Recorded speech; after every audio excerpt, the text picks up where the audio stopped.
आमची स्वारी निघाली आहे भटकंती करायला. काय ती झाडी, काय ते ऊन आणि काय ती आमची टंगळमंगळ, सगळं एकदम ओकेमध्ये.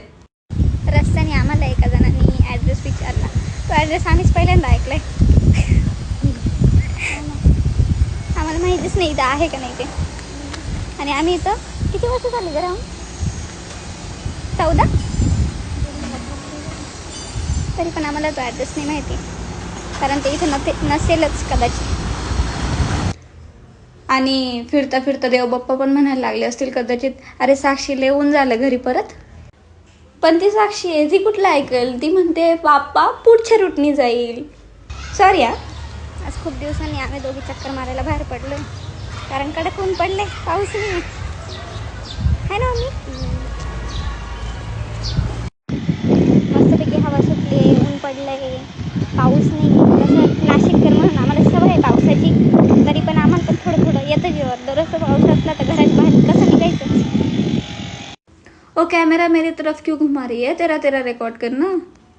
शेवटी अख्खा एरिया पालथा घातल्यानंतर घरी पोहोचले. आम्ही आता खूप खुश झालो, कारण फ्रुटी आली आमच्या हातामध्ये. आणि या फ्रुटीला शोधण्यासाठी आम्ही सगळे दुकानं पालथे घातले. वरतून दुकानेवाले आम्हाला सजेस्ट करताय की अरे या वातावरणात जर फ्रुटी घेतली तर आजारी पडतं माणूस.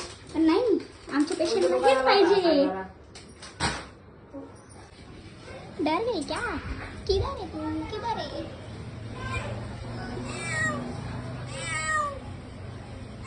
इधर आ, इधर आ. ये.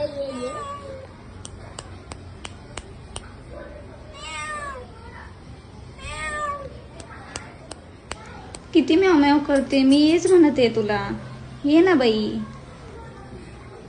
आज साक्षीच्या पप्पांची वेगळीच फरमाईश आहे, कारण त्यांना खायची नारळाची भाजी. तर ते आता 10 दिवसांनी परतलाय केदारनाथ बद्रीनाथ वरून, आणि सगळ्यांना आता पुरेपूर प्रसाद मिळावा यासाठी तो स्वतःच्या हाताने सगळ्यांसाठी प्रसाद पॅक करतोय. सगळी मोह माया तो तिकडे सोडून आलाय, कारण तो आल्यापासून बोले बोले बम बम बोले करतोय.